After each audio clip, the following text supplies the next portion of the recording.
Welcome to I dream sports. Australia అలాగే India మధ్య ఈ నెల 22 నుంచి బోర్డర్ గవాస్కర్ ట్రోఫీ అయితే ప్రారంభం కాబోతుంది. పెర్త్ వేదికగా జరిగే ఫస్ట్ టెస్ట్లో ఈ 5 టెస్టుల ఒక లాంగ్ సిరీస్ అయితే స్టార్ట్ కాబోతుంది. ఈ బోర్డర్ గవాస్కర్ ట్రోఫీ అనేది టీమిండియాకి మాత్రం చాలా చాలా ఇంపార్టెంట్. పైగా ఆస్ట్రేలియాలో జరుగుతుంది కాబట్టి ఈ సిరీస్ మనకు చాలా టఫ్ అయినప్పటికీ 2025లో వరల్డ్ టెస్ట్ ఛాంపియన్షిప్ ఫైనల్ ఆడాలంటే మాత్రం ఖచ్చితంగా ఈ సిరీస్ని టీమిండియా 3-1 లేదా 4-0తో గెలవాల్సి ఉంది. సో ఫైనల్ ఆడాలంటే WTC ఫైనల్ ఆడాలంటే ఖచ్చితంగా ఈ ఆస్ట్రేలియాలో ఓడించి ఈ BGT సిరీస్ని అయితే గెలవాలి. అది చాలా సులువైన టాస్క్ అయితే కాదు. ఖచ్చితంగా టీమిండియా చాలా బాగా పర్ఫామ్ చేసి ఒక చరిత్ర సృష్టించాల్సిందే.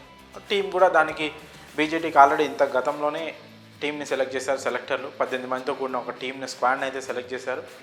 ఆల్రెడీ ఆస్ట్రేలియా వెళ్ళిపోయి టీమిండియా ప్రాక్టీస్ కూడా చాలా బాగా చేస్తుంది. అయితే ఇక్కడ టీమిండియా ఒక మేజర్ మార్పుతో అయితే ఫస్ట్ టెస్ట్ బరిలోకి దిగుతుంది. అదేంటంటే కెప్టెన్సీ మార్పు.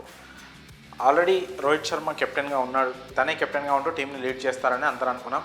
కానీ తన వైఫ్ ప్రెగ్నెంట్ కావడం, ఇప్పుడు రీసెంట్గా 15వ తారీఖే పండటి మగబిడ్డకు వాళ్ళ వైఫ్ జన్మనివ్వడంతో ఇలాంటి టైంలో ఈ డెలివరీ అయిన టైంలో తను ఫ్యామిలీతో ఉండాలి అని రోహిత్ శర్మ అనుకుంటున్నాడు. కాబట్టి సో ఆస్ట్రేలియా తను ఫస్ట్ టెస్ట్కి అందుబాటులో ఉండడు అనే ప్రచారం గతంలో జరిగినప్పుడు ఇప్పుడు కన్ఫర్మ్ అయినట్టు తెలుస్తూ ఉంది. అంటే 15వ తారీఖు అయింది, 22వ తారీఖు మ్యాచ్ కదా, ఈ మధ్యలో వెళ్ళిపోవచ్చు కదా అనుకోవచ్చు. కాకపోతే ఇంత హరీబరీ తను వెళ్ళిపోయి ఫస్ట్ టెస్ట్ ఆడినా కూడా అంత ఇంపాక్ట్, అంటే కనీసం ప్రాక్టీస్ దొరకాలి కదా.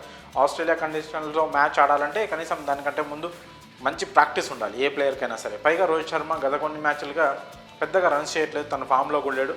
సో ఆ కాన్ఫిడెంట్ రావాలంటే తను కొంచెం రిలాక్స్ అయినా పర్లేదు. ఆ ఫస్ట్ టెస్ట్ మిస్ అయినా కూడా టీమిండియా ఫస్ట్ టెస్ట్ మేనేజ్ చేయగలదు. సో అందుకే రోహిత్ శర్మ అదంతా ఆలోచించి ప్రస్తుతం ఇలాంటి టైంలో తన ఫ్యామిలీతో ఉండి కొంచెం కాస్త రిలాక్స్ అయ్యి ఫస్ట్ టెస్ట్ తర్వాత సెకండ్ టెస్ట్కి అతను అందుబాటులో ఉండే అవకాశాలు కనిపిస్తున్నాయి. మరి రోహిత్ శర్మ లేని టీంని ఎవరు లీడ్ చేస్తారనే క్వశ్చన్ మార్క్ అయితే క్రికెట్ అభిమానుల్లో ఉంది. దానికి ఆన్సర్ మాత్రం జస్ప్రీత్ బుమ్రా అని చెప్పుకోవచ్చు. ప్రస్తుతం టీమిండియాకి అతనే టెస్టుల్లో వైస్ కెప్టెన్గా ఉన్నాడు.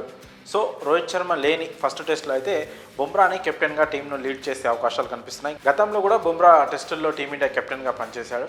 సో ఎంతో కీలకమైన ఈ బోర్డర్ గవాస్కర్ ట్రోఫీలోని ఫస్ట్ టెస్ట్లో బుమ్రా కెప్టెన్గా వ్యవహరిస్తే మాత్రం టీంకి ఒక రకంగా అది బెనిఫిటే కావచ్చు. రోహిత్ శర్మ ఉంటే ఇంకాస్త బెటర్గా ఉండేది. సరే, రోహిత్ శర్మ లేకపోయినా కూడా అంతే క్యాపబిలిటీతో నడిపించే ఒక లీడర్గా మాత్రం బుమ్రాని చూస్తున్నారు ఫ్యాన్స్. అయితే టీమిండియా ఈ బోర్డర్ గవాస్కర్ ట్రోఫీలో మెరుగైన ఫస్ట్ టెస్ట్ గెలిచి ఒక మంచి లీడ్ సాధించాలని మాత్రం టీమిండియాలోని స్టార్ ప్లేయర్ అయిన విరాట్ కోహ్లీ ఖచ్చితంగా ఫామ్లోకి వచ్చి రన్స్ చేయాల్సిన అవసరం ఖచ్చితంగా ఉంది.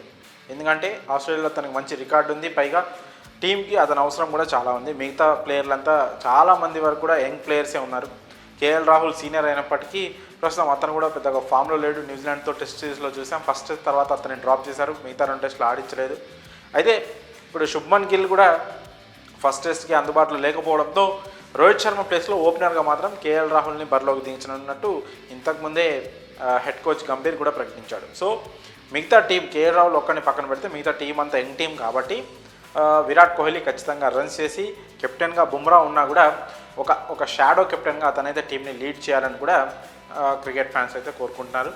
చూడాలి మరి. అయితే ఈ కెప్టెన్సీ మార్పు అనేది మాత్రం ఆస్ట్రేలియాను కూడా కంగారు పెడుతుంది. ఎందుకంటే బుమ్రా కూడా మంచి దానికి క్రికెట్ నాలెడ్జ్ ఉన్న ప్లేయర్. నాట్ ఓన్లీ బౌలర్గా తను బాల్ ఎక్కడ వేయాలి, ఎలాంటి ఫీల్డ్ సెటప్ చేసుకోవాలనే కాదు, మిగతా బౌలర్లు వేస్తున్నప్పుడు ఎలాంటి ఫీల్డ్ సెట్ చేయాలి, ఒక కంప్లీట్ క్రికెట్ స్ట్రాటజీ ఆ నాలెడ్జ్ ఉన్న ప్లేయర్ బుమ్రా. సో అందుకనే రోహిత్ శర్మ లేకున్నందుకు వాళ్ళు హ్యాపీగా ఫీల్ అవుతున్నప్పటికీ అయ్యో రోహిత్ శర్మ లేడంటే ఇంకా బుమ్రా కూడా ఉన్నాడు, బుమ్రా క్యాప్టెన్సీ కూడా చాలా డేంజర్గానే ఉంటుందన్న ఒక భయం అయితే ఆస్ట్రేలియా క్రికెట్ టీంలో క్రియేట్ అయినట్టు మనకి తెలుస్తూ ఉంది.